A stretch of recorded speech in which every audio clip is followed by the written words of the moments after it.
दुनिया का सबसे अनमोल रतन प्रेमचंद की कहानी दिलफिगार एक कंटीले पेड़ के नीचे दामन चाक किए बैठा हुआ खून के आंसू बहा रहा था। वह सौंदर्य की देवी यानी मलका दिलफरेब का सच्चा और जान देने वाला प्रेमी था। उन प्रेमियों में वही जो इत्र फुलेल में बसकर और शानदार कपड़ों से सजकर आशिक के वेग में माशूकियत का दम भरते हैं, बल्कि उन सीधे सादे भोले भाले फिदाइयों में जो जंगल और पहाड़ों से सर टकराते हैं और फरियाद मचाते फिरते हैं। दिलफरेब ने उससे कहा था कि अगर तू मेरा सच्चा प्रेमी है तो जा और दुनिया की सबसे अनमोल चीज लेकर मेरे दरबार में आ, तब मैं तुझे अपनी गुलामी में कबूल करूंगी। अगर तुझे वह चीज न मिले तो खबरदार इधर रूख न करना, वरना सूली पर खिंचवा दूंगी। दिलफिगार को अपनी भावनाओं के प्रदर्शन का, शिकवे शिकायत का, प्रेमिका के सौंदर्य दर्शन का तनिक भी अवसर न दिया गया। दिलफरेब ने ज्यों ही यह फैसला सुनाया, उसके चौबदारों ने गरीब दिलफिगार को धक्के देकर बाहर निकाल दिया। और आज 3 दिन से यह आफत का मारा आदमी उसी कंटीले पेड़ के नीचे उसी भयानक मैदान में बैठा हुआ सोच रहा है कि क्या करूं। दुनिया की सबसे अनमोल चीज मुझको मिलेगी, नामुमकिन। और वह है क्या? कारों का खजाना, आबे हयात, खुसरो का ताज, जामेजम, तख्ते ताउस, परवेज की दौलत? नहीं, यह चीजें हरगिज नहीं। दुनिया में जरूर इनसे भी महंगी, इनसे भी अनमोल चीजें मौजूद हैं, मगर वह क्या है, कैसे मिलेगी, या खुदा मेरी मुश्किल क्यों कर आसान होगी? दिलफिगार इन्हीं ख्यालों में चक्कर खा रहा था और अक्ल कुछ काम नहीं करती थी। मुनीर शामी को हातिम सा मददगार मिल गया। ए काश कोई मेरा भी मददगार हो जाता। ए काश मुझे भी उस चीज का, जो दुनिया की सबसे बेशकीमत चीज है, नाम बतला दिया जाता। बला से वह चीजें हाथ ना आती, मगर मुझे इतना तो मालूम हो जाता कि वह किस किस्म की चीज है। मैं घड़े बराबर मोती की खोज में जा सकता हूं।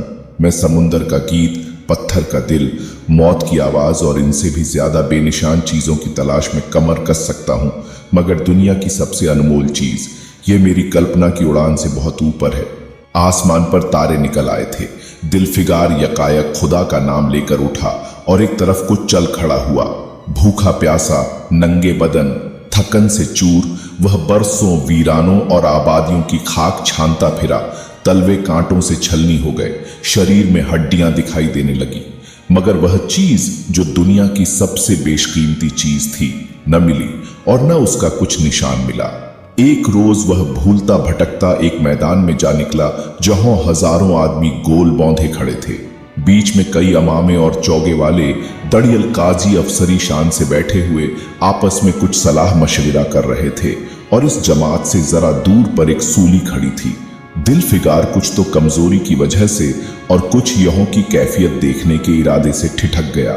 क्या देखता है कि कई लोग नंगी तलवारें लिए एक कैदी को, जिसके हाथ पैर में जंजीरें थीं, पकड़े चले आ रहे हैं। सूली के पास पहुंचकर सब सिपाही रुक गए और कैदी की हथकड़ियों बेड़ियों सब उतार ली गई। इस अभागे आदमी का दामन सैकड़ों बेगुनाहों के खून के छींटों से रंगीन था, और उसका दिल नेकी के ख्याल और रहम की आवाज से जरा भी परिचित न था। उसे काला चोर कहते थे। सिपाहियों ने उसे सूली के तख्ते पर खड़ा कर दिया, मौत की फौंसी उसकी गर्दन में डाल दी, और झल्लादों ने तख्ता खींचने का इरादा किया कि वह अभागा मुजरिम चीख कर बोला, खुदा के वास्ते मुझे एक पल के लिए फांसी से उतार दो, ताकि अपने दिल की आखिरी आरजू निकाल लूं। यह सुनते ही चारों तरफ सन्नाटा छा गया। लोग अचंभे में आकर ताकने लगे।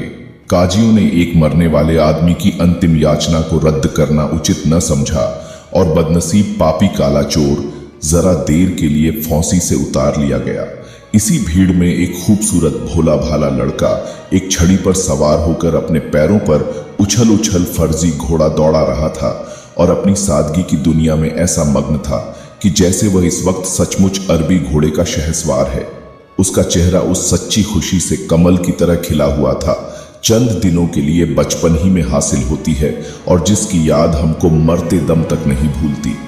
उसका दिल अभी तक पाप की गर्द और धूल से अछूता था, और मासूमियत उसे अपनी गोद में खिला रही थी। बदनसीब काला चोर फांसी से उतरा। हजारों आंखें उस पर गड़ी हुई थीं। वह उस लड़के के पास आया और उसे गोद में उठाकर प्यार करने लगा। उसे इस वक्त वह जमाना याद आया जब वह खुद ऐसा ही भोला भाला, ऐसा ही खुश व खुर्रम और दुनिया की गंदगियों से ऐसा ही पाक साफ था। मौ गोदियों में खिलाती थी, बाप बलाएं लेता था और सारा कुनबा जान न्योछावर करता था। आह, काले चोर के दिल पर इस वक्त बीते हुए दिनों की याद का इतना असर हुआ कि उसकी आंखों से जिन्होंने दम तोड़ती हुई लाशों को तड़पते देखा और न झपकी आंसू का एक कतरा टपक पड़ा। दिलफिगार ने लपक कर उस अनमोल मोती को हाथ में ले लिया और उसके दिल ने कहा, बेशक यह दुनिया की सबसे अनमोल चीज है जिस पर तख्ते ताउस और जामेज़म और आबे हयात और जरे परवेज सब न्योछावर हैं। इस ख्याल से खुश होता, कामयाबी की उम्मीद में सरमस्त दिलफिगार अपनी माशूका दिलफरेब के शहर मीनोसाबाद को चला। मगर ज्यों-ज्यों मंजिलें तय होती जाती थीं, उसका दिल बैठा जाता था कि कहीं उस चीज की जिसे मैं दुनिया की सबसे बेशकीमत चीज समझता हूं, दिलफरेब की आंखों में कद्र न हुई तो मैं फांसी पर चढ़ा दिया जाऊंगा और इस दुनिया से नामुराद जाऊंगा। लेकिन जो हो सो हो, अब तो किस्मत आजमाई है। आखिरकार पहाड़ और दरिया तय करते वह शहर मीनोसाबाद में आ पहुंचा और दिलफरेब की ड्योढ़ी पर जाकर विनती की कि थकान से टूटा हुआ दिलफिगर खुदा के फजल से हुक्म की तामील करके आया है और आपके कदम चूमना चाहता है। दिलफरेब ने फौरन अपने सामने बुला भेजा और एक सुनहरे पर्दे की ओट से फरमाइश की कि वह अनमोल चीज पेश करो। दिलफिगार ने आशा और भय की एक विचित्र मन स्थिति में वह बूंद पेश की और उसकी सारी कैफियत बहुत पुरअसर लफ्जों में बयान की। दिलफरेब ने पूरी कहानी बहुत गौर से सुनी और वह भेंट हाथ में लेकर जरा देर तक गौर करने के बाद बोली, दिलफिगार, बेशक तूने दुनिया की एक बेशकीमत चीज ढूंढ निकाली। तेरी हिम्मत और तेरी सूझबूझ की दाद देती हूं, मगर यह दुनिया की सबसे बेशकीमती चीज नहीं। इसलिए तू यहां से जा और फिर कोशिश कर, शायद अब कि तेरे हाथ वह मोती लगे और तेरी किस्मत में मेरी गुलामी लिखी हो।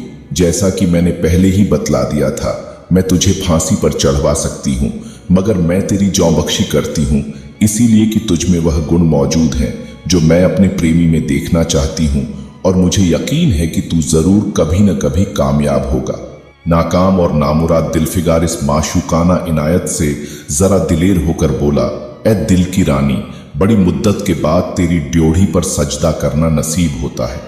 फिर खुदा जाने ऐसे दिन कब आएंगे। क्या तू अपने जान देने वाले आशिक के बुरे हाल पर तरस न खाएगी और क्या तू अपने रूप की एक झलक दिखाकर इस जलते हुए दिलफिगार को आने वाली सख्तियों को झेलने की ताकत न देगी। तेरी एक मस्त निगाह के नशे में चूर होकर मैं वह कर सकता हूं जो आज तक किसी से न बन पड़ा हो। दिलफरेब आशिक की यह चाव भरी बातें सुनकर गुस्सा हो गई और हुक्म दिया कि इस दीवाने को खड़े खड़े दरबार से निकाल दो। चौबदार ने फौरन गरीब दिलफिगार को धक्का देकर यार के कूचे से बाहर निकाल दिया। कुछ देर तक तो दिलफिगार अपनी निष्ठुर प्रेमिका की इस कठोरता पर आंसू बहाता रहा और फिर वह सोचने लगा कि अब कहाँ जाऊं। मुद्दतों रास्ते नापने और जंगलों में भटकने के बाद आंसू की यह बूंद मिली थी। अब ऐसी कौन सी चीज है जिसकी कीमत इस आबदार मोती से ज्यादा हो। हजरत खिज्र, तुमने सिकंदर को आबे हयात के कुएं का रास्ता दिखाया था, क्या मेरी बाँह न पकड़ोगे? सिकंदर सारी दुनिया का मालिक था, मैं तो एक बेघरबार मुसाफिर हूं। तुमने कितनी ही डूबती किश्तियों किनारे लगाई हैं, मुझ गरीब का बेड़ा भी पार करो। ए आली मुकाम जिब्रील, कुछ तुम ही इस नीम जान दुखी आशिक पर तरस खाओ। तुम खुदा के एक खास दरबारी हो, क्या मेरी मुश्किल आसान न करोगे? गरज यह है कि दिलफिगार ने बहुत फरियाद मचाई, मगर उसका हाथ पकड़ने के लिए कोई सामने न आया। आखिर निराश होकर वह पागलों की तरह दोबारा एक तरफ को चल खड़ा हुआ। दिलफिगार ने पूरब से पश्चिम तक और उत्तर से दक्षिण तक कितने ही जंगलों और वीरानों की खाक छानी। कभी बर्फिस्तानी चोटियों पर सोया, कभी डरावनी घाटियों में भटकता फिरा, मगर जिस चीज की धुन थी वह न मिली। यहां तक कि उसका शरीर हड्डियों का एक ढांचा रह गया। एक रोज वह शाम के वक्त किसी नदी के किनारे खस्ता हाल पड़ा हुआ था। बेखुदी के नशे से चौंका तो क्या देखता है कि चंदन की एक चिता बनी हुई है और उस पर एक युवती सुहाग के जोड़े पहने 16 सिंगार किए बैठी है। उसकी जौंद पर उसके प्यारे पति का सर है। हजारों आदमी गोल बांधे खड़े हैं और फूलों की बरखा कर रहे हैं। यकायक चिता में से खुद ब खुद एक लपट उठी। सती का चेहरा उस वक्त एक पवित्र भाव से आलोकित हो रहा था। चिता की पवित्र लपटें उसके गले से लिपट गई और दम के दम में वह फूल सा शरीर राख कर ढेर हो गया। प्रेमिका ने अपने को प्रेमी पर न्योछावर कर दिया और दो प्रेमियों के सच्चे, पवित्र, अमर प्रेम की अंतिम लीला आंख से ओझल हो गई। जब सब लोग अपने घरों को लौटे तो दिलफिगार चुपके से उठा और अपने चाक दामन कुर्ते में यह राख का ढेर समेट लिया और इस मुट्ठी भर राख को दुनिया की सबसे अनमोल चीज समझता हुआ सफलता के नशे में चूर यार के कूचे की तरफ चला। अब की ज्यों-ज्यों वह मंजिल के करीब आता था, उसकी हिम्मत बढ़ती जाती थी। कोई उसके दिल में बैठा हुआ कह रहा था, अब की तेरी जीत है, और इस ख्याल ने उसके दिल को जो जो सपने दिखाए उनकी चर्चा व्यर्थ है। आखिरकार वह शहर मीनोसबाद में दाखिल हुआ और दिल फरेब की ऊंची ड्योढ़ी पर जाकर खबर दी कि दिलफिगार सुरखरू होकर लौटा है और हुजूर के सामने आना चाहता है। दिल फरेब ने जामबाज आशिक को फौरन दरबार में बुलाया और उस चीज के लिए जो दुनिया की सबसे बेशकीमती चीज थी, हाथ फैला दिया। दिलफिगार ने हिम्मत करके उसकी चांदी जैसे कलाई को चूम लिया और मुट्ठी भर राख को उसकी हथेली में रखकर सारी कैफियत दिल को पिघला देने वाले लफ्जों में कह सुनाई और अपनी सुंदर प्रेमिका के होठों से अपनी किस्मत का मुबारक फैसला सुनने के लिए इंतजार करने लगा। दिल फरेब ने उस मुट्ठी भर राख को आंखों से लगा लिया और कुछ देर तक विचारों के सागर में डूबे रहने के बाद बोली, ऐ जान निछावर करने वाले आशिक दिलफिगार, बेशक यह राख जो तू लाया है, जिसमें लोहे को सोना कर देने की सिफत है, दुनिया की बहुत बेशकीमत चीज है और मैं सच्चे दिल से तेरी एहसानमंद हूं कि तूने ऐसी अनमोल भेंट दी। मगर दुनिया में इससे भी ज्यादा अनमोल चीज है, जा उसे तलाश कर और तब मेरे पास आ। मैं तहे दिल से दुआ करती हूं कि खुदा तुझे कामयाब करे। यह कहकर वह सुनहरे पर्दे से बाहर आई और माशूकाना अदा से अपने रूप का जलवा दिखाकर फिर नजरों से ओझल हो गई। अभी दिलफिगार के होश हवास ठिकाने पर न आने पाए थे कि चोबदार ने मुलायमियत से उसका हाथ पकड़कर यार के कूचे से उसको निकाल दिया और फिर तीसरी बार वह प्रेम का पुजारी निराशा के अथाह समुंदर में गोता खाने लगा। दिलफिगार का हियाब छूट गया। उसे यकीन हो गया कि मैं दुनिया में उसी तरह नाशाद और नामुराद मर जाने के लिए पैदा किया गया था और अब इसके सिवा और कोई चारा नहीं कि किसी पहाड़ पर चढ़कर नीचे कूद पड़ूं ताकि माशूक के जुल्मों की फरियाद करने के लिए एक हड्डी भी बाकी न रहे। वह दीवाने की तरह उठा और गिरता पड़ता एक गगनचुंबी पहाड़ की चोटी पर जा पहुंचा। किसी और समय वह ऐसे ऊंचे पहाड़ पर चढ़ने का साहस न कर सकता था, मगर इस वक्त जान देने के जोश में उसे वह पहाड़ एक मामूली टेकरी से ज्यादा ऊंचा न नजर आया। करीब था कि वह नीचे कूद पड़े कि हरे हरे कपड़े पहने हुए और हरा अमामा बांधे एक बुजुर्ग एक हाथ में तस्बीह और दूसरे हाथ में लाठी लिए बरामद हुए और हिम्मत बढ़ाने वाले स्वर में बोले, दिलफिगार, नादान दिलफिगार, ये क्या बुज़दिलों जैसी हरकत है। तू मोहब्बत का दावा करता है और तुझे इतनी भी खबर नहीं कि मजबूत इरादा मोहब्बत के रास्ते की पहली मंजिल है। मर्द बनकर हिम्मत न हार। पूरब की तरफ एक देश है जिसका नाम हिंदुस्तान है, वहां जा और तेरी आरजू पूरी होगी। यह कहकर हजरते खिज्र गायब हो गए। दिलफिगार ने शुक्रिया की नमाज अदा की और ताज़ा हौसले, ताज़ा जोश और अलौकिक सहायता का सहारा पाकर खुश खुश पहाड़ से उतरा और हिंदुस्तान की तरफ चल पड़ा। मुद्दतों तक कांटों से भरे हुए जंगलों, आग बरसाने वाले रेगिस्तानों, कठिन घाटियों और अबंध्य पर्वतों को तय करने के बाद दिलफिगार हिंद की पाक सरजमीन में दाखिल हुआ और एक ठंडे पानी के सोते में सफर की तकलीफें धोकर थकान के मारे नदी के किनारे लेट गया। शाम होते होते वह एक चटियल मैदान में पहुंचा जहां बेशुमार अधमरी और बेजान लाशें बिना कफन के पड़ी हुई थीं। चील, कौए और वहशी दरिंदे भरे पड़े थे और सारा मैदान खून से लाल हो रहा था। यह डरावना दृश्य देखते ही दिलफिगार का जी दहल गया। या खुदा, किस मुसीबत में जान फंसी। मरने वालों को कराहना, सिसकना और एडियों रगड़कर जान देना, दरिंदों का हड्डियों को नोचना और गोश्त के लोथड़ों को लेकर भागना, ऐसा हौलनाक सीन दिलफिगार ने कभी न देखा था।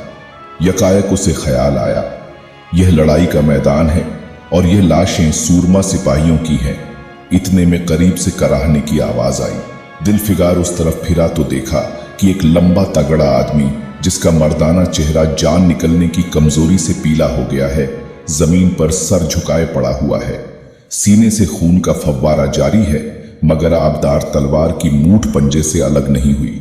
दिलफिगार ने एक चीथड़ा लेकर घाव के मुंह पर रख दिया ताकि खून रुक जाए और बोला, ऐ जवामर्द, तू कौन है? जवामर्द, तू कौन है?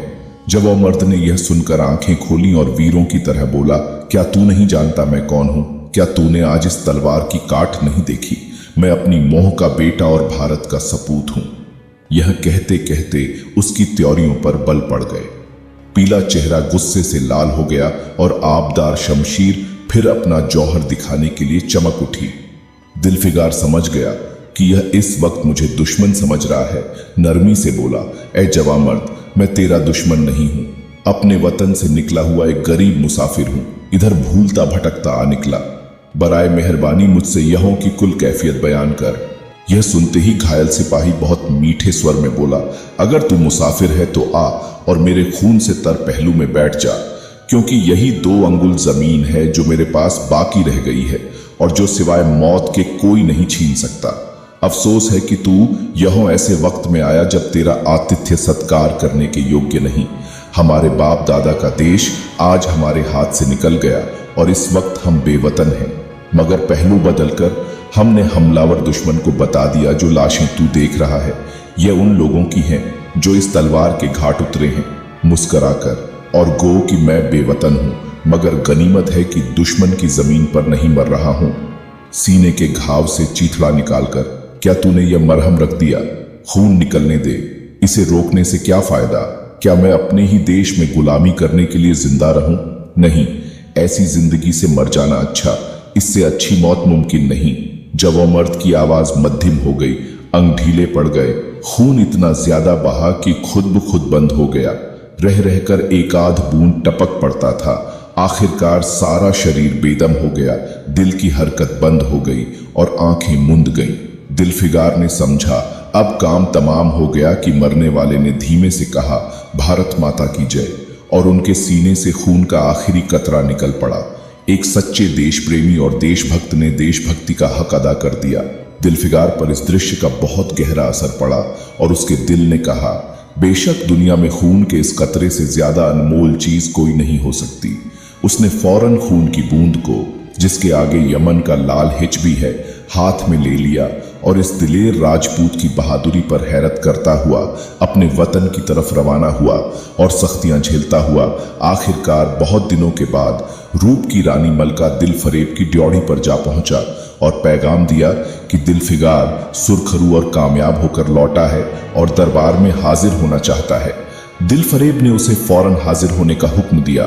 खुद हस्बे मालूम सुनहरे पर्दे की ओट में बैठी और बोली, दिलफिगार, अब की तू बहुत दिनों के बाद वापस आया है, ला दुनिया की सबसे बेशकीमत चीज कहाँ है? दिलफिगार ने मेहदी रची हथेलियों को चूमते हुए खून का कतरा उस पर रख दिया और उसकी पूरी कैफियत पुरजोश लहजे में कह सुनाई। वह खामोश भी न होने पाया था कि यकायक यह सुनहरा पर्दा हट गया और दिलफिगार के सामने हुस्न का एक दरबार सजा हुआ नजर आया, जिसकी एक एक नाजनीन जुलेखा से बढ़कर थी। दिलफरेब बड़ी शान के साथ सुनहरी मसनद पर सुशोभित हो रही थी। दिलफिगार हुस्न का यह तिलिस्म देखकर अचंभे में पड़ गया और चित्रलिखित सा खड़ा रहा कि दिलफरेब मसनद से उठी और कई कदम आगे बढ़कर उससे लिपट गई। गाने वालियों ने खुशी के गाने शुरू किए, दरबारियों ने दिलफिगार को नजरें भेंट की और चौंध सूरज को बड़ी इज्जत के साथ मसनद पर बैठा दिया। जब वह लुभावना गीत बंद हुआ तो दिलफरेब खड़ी हो गई और हाथ जोड़कर दिलफिगार से बोली, ऐ जनिसार, आशिक दिलफिगार, मेरी दुआएं नंबर आई और खुदा ने मेरी सुन ली और तुझे कामयाब व सुरखरू किया। आज से तू मेरा मालिक है और मैं तेरी लौंडी। यह कहकर उसने एक रत्न जटित मंजूषा मंगाई और उसमें से एक तख्ती निकाली जिस पर सुनहरे अक्षरों से लिखा हुआ था, खून का वह आखिरी कतरा जो वतन की हिफाजत में गिरे दुनिया की सबसे अनमोल चीज है,